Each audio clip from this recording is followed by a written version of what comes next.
Culture Beat, Mr. Vane on the Big Breakfast Blaa on Waterford's WLR this morning. It's Ollie and Maria with you between now and 10. Certain twittering in the background there. He could never be described as Mr. Vane despite his godlike tan and dark glasses as he takes a call this morning. It is, of course, Mr. Sean Defoe for Twitter Thursday. Good morning, Sean. Good morning. Good morning. How are you? We're good. Good. Yeah, Thanks. all the better now for talking to you, let's just say. I'm just going to get this out of the way at the start. God, it's fierce warm, isn't it? Thank you. Much as we enjoy an owl good summer, let's just say, but Jakers, the owl sleeping hasn't been easy, Sean.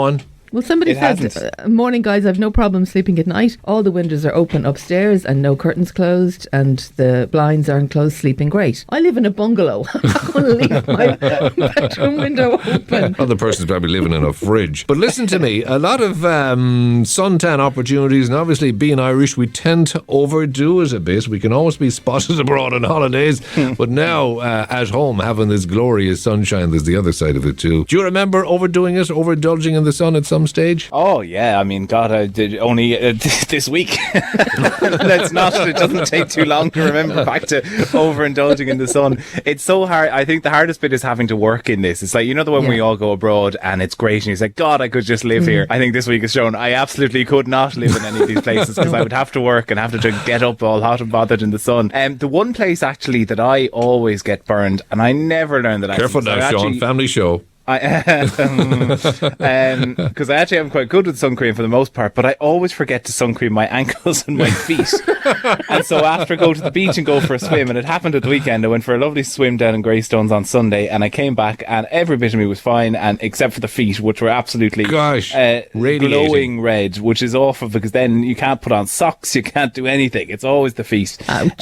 Sean and his nuclear feet. My literal Achilles heel. Do you know what? It's funny you should say that because there was a friend of mine over in the last little while, a nearby neighbour, and he, like that, he was abroad somewhere. He was in the shade, you know, sitting back in a chair, having the chats, having a drink, but his feet were in the sun, and they got so badly burnt that the blisters, he said you could actually feel the water of the blisters slushing around. Oh, yeah, he was in an awful way, but it was just the fact his feet were in the sun. The rest of him was fine. So a salutary tale there, Sean. Well, I think the country is pretty divided. The people who are absolutely loving every minute of this are the people who are on holidays. Yeah, it depends. And the people who are going like, yeah, it's lovely, but my God, could we have a little bit of a break? But are the people who have to work. Always the way. 100%. If I was off this week, I'd have absolutely no complaints at all because I'd just be going for swims, sitting out. And it's gorgeous. It makes such a difference to the rain. Like, there's no, it's funny, like, we will complain about the weather no matter what the weather is. I know that the weekend or next week when it's raining, we'll be complaining as well. But you have to give me a bit of PTSD there, Ollie, because the one time I did get really badly burned,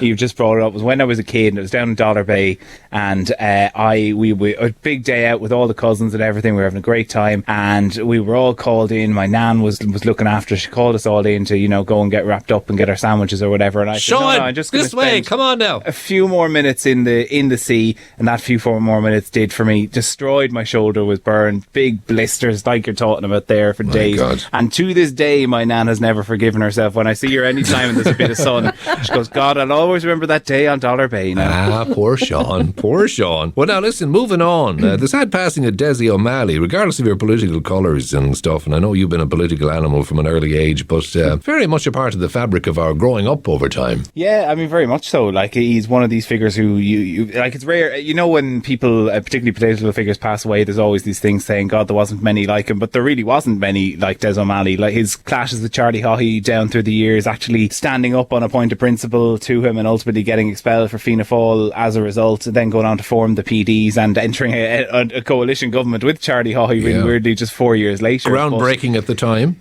Completely groundbreaking, because Fianna Fáil had said they would never enter coalition up until that point, and they were really, really adamant about it, and then the numbers dictated and they had to, and every single government since then in 1989 has been a coalition government. And I actually found, weirdly, on that day that Des O'Malley's PDs went into coalition with Fianna Fáil, there was a bunch of the opposition were interviewed, and one of them was Michael D. Higgins, and he said on the plinth that all of the time that this is a big changing moment for Fianna Fáil, and it is only going to go one way. They will always be in coalition, and it won't be long before we'll see a coalition coalition between Fianna Fáil and Fine Gael. And lo and behold, what have we had? It took 30 years, but we've had a coalition between Fine Gael and Fianna Fáil. So him and the PDs literally did, whether you agree with their politics or not, change the political landscape. So he was, a huge, massive foundational figure, you could say, in many ways for Irish politics. The one sentence he'll always be associated with, in the national interest. I stand with the Republic. Yeah. That's the one. Fill the gap. That was exactly it. On contraception of all things. That's right. And kind of early breaker with Fianna Fáil when he wanted more liberalisation, access to condoms. Yeah. So in that way, kind of more progressive than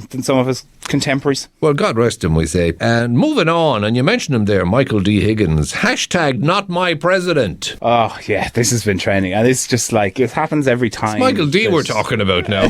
Now, tell me, Sean, is it trending because so many people are saying it's such a load of utter nonsense and making a trend, or was there really that many people who are saying not my president because of him signing the bill into law? See, this is the thing. It's a bit of both.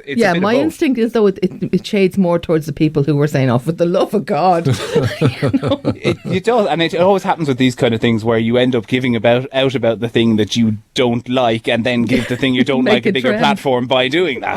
Which is such a ridiculous thing. But it's just it's such a fundamental understanding of what the role of the president is. Like his role, and isn't that it? All about indoor dining, obviously, and him signing the legislation that will allow it. And it is it's totally bizarre when you do think about it. When you say the sentence out loud, he signed in a law that will restrict indoor dining to people only with a vaccination. It kind of sounds like if we'd said that sentence 3 years ago, people would be looking at you with four heads. But it is in part to protect people who aren't fully vaccinated from going into those more risky settings. And a lot of people go, "No, not my president. This is a restriction." Completely misunderstanding the role of the president, who isn't to disagree or agree with a particular policy, but just to check whether it's constitutional. And he's obviously done that. He does his job very thoroughly and deems it to be constitutional. So one of those ones that is frustrating. And I think you're dead right, Maria. It's us people giving out about the people giving out. We're just giving it a big... I liked the alternative, not my president, being an absolute legend. That was also trending well at one stage. So. Oh my God. Not the most popular president we never had and the biggest one got away with. Totally ignore that. And totally so. Sean, always a pleasure talking to you, man. Thank you so much for taking the call this morning. Thanks, guys. Enjoy the rest of the sun. Bye.